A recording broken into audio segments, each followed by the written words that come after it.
Welcome back. Very good morning. Today we are going to discuss the keywords of this chapter.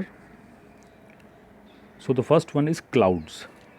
The water vapor in air condenses to form tiny droplets of water which appear as clouds.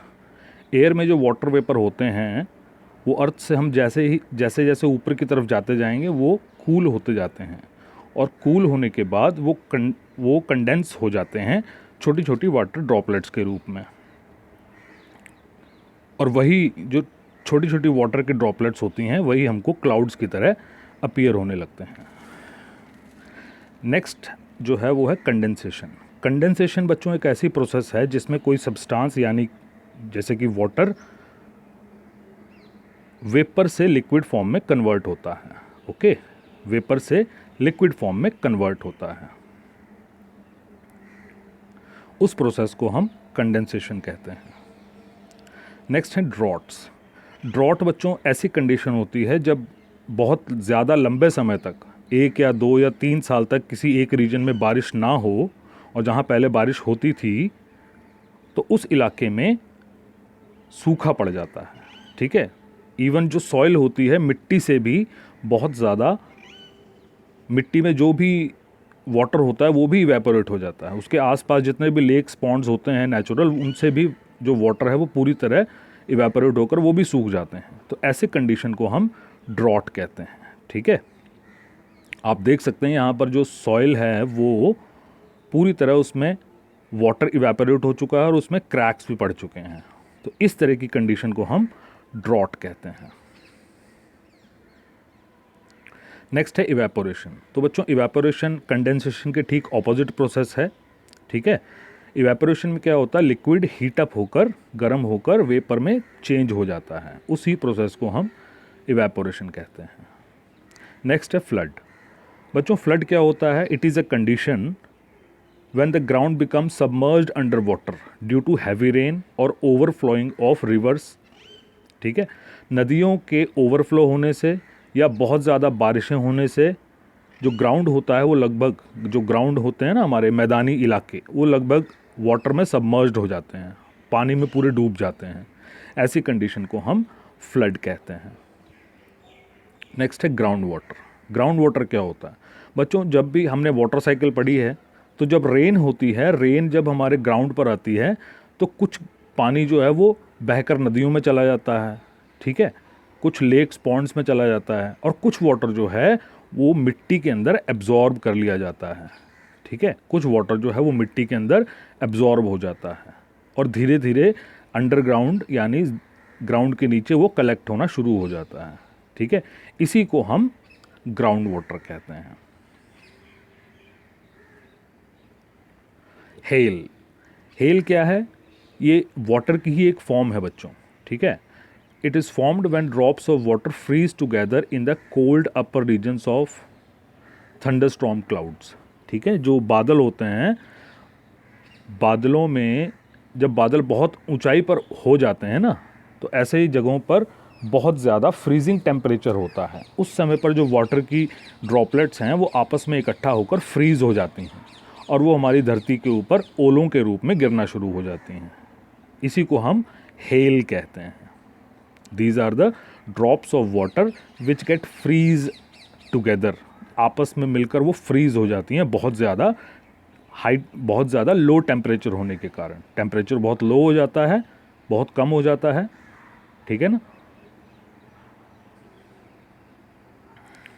Next है ocean. Ocean is a continuous body of salt water that covers more than 70% of the earth's surface। Ocean क्या है, समंदर, महासागर। ठीक है, महासागर क्या है, वो कंटिन्यूस बॉडी है, उसमें वो पानी बरकरार रहता है उसमें। ठीक है, और उस वाटर में बहुत ज़्यादा सॉल्ट होता है, इसलिए हम उसको सलीन वाटर भी कहते हैं। और ये हमारे धरती का, अर्थ का लगभग 70% सरफेस को कवर करके रखता है। नेक्स्ट है rain water harvesting. What is rain water harvesting. Rain water harvesting का मतलब बच्चों हमने पहले भी डिस्कस किया है, हमारी घर की छतों पर जो पानी बारिशों में गिरता है उसी को कलेक्ट करने की जो प्रोसेस है उसको हम हार्वेस्टिंग कहते हैं। ओके, और ये रेन वाटर को कर रहे हैं तो उसको रेन वाटर हार्वेस्टिंग कह देते हैं। सो फॉर एग्जांपल कैचिंग मतलब उसको कैच नहीं करना है, कैच का मतलब हो गया उस पानी को कहीं पर इकट्ठा करना। Okay, catching, collecting and storing of rain water, बारिश के पानी को इकट्ठा करना अपने पर्सनल यूज़ के लिए।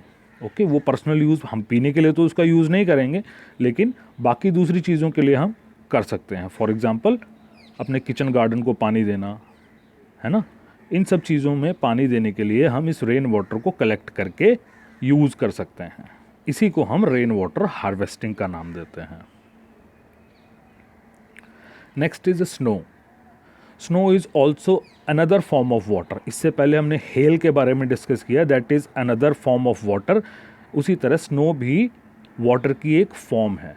इसमें भी जो वाटर है वो फ्रीज़ हो जाता है हेल की तरह, ठीक है, लेकिन ये हेल की तरह बड़े बड़े ओलों के रूप में नहीं गिरते हैं, ये थोड़े से लाइट वेट होते हैं, हल्के हल्के होते हैं, कॉटन बॉल्स की तरह। ओके, सो जब एटमॉस्फेरिक वाटर जो है वो फ्रीज हो जाता है, it falls like white flakes, ठीक है, वाइट फ्लेक्स मतलब छोटे छोटे सफ़ेद कलर के फाहों के रूप में गिरना शुरू हो जाते हैं, और ये अर्थ की लेयर के ऊपर धीरे धीरे जमना शुरू हो जाते हैं। ओके, और ये पूरी सफ़ेद चादर की तरह हमको दिखाई देते हैं, उसी को हम स्नो कहते हैं। ये देखिए, आप पिक्चर में देख रहे होंगे, ये ओले नहीं हैं, these are light wet snowflakes. Water vapour. Water vapour क्या है? It is the gaseous phase of water, ठीक है। पानी जब गैस की फॉर्म में कन्वर्ट हो जाता है, जिसको हम इवेपोरेशन भी कहते हैं उस प्रोसेस को, तो वाटर जब इस तरह से गैस की फॉर्म में होता है उसको हम वाटर वेपर कहते हैं। Okay, so the gaseous phase of water is called water vapour. यहाँ पर बच्चों हमने वाटर की देखो 3 फॉर्म्स पढ़ ली, वाटर वेपर के रूप में, स्नो के रूप में और हेल के रूप में।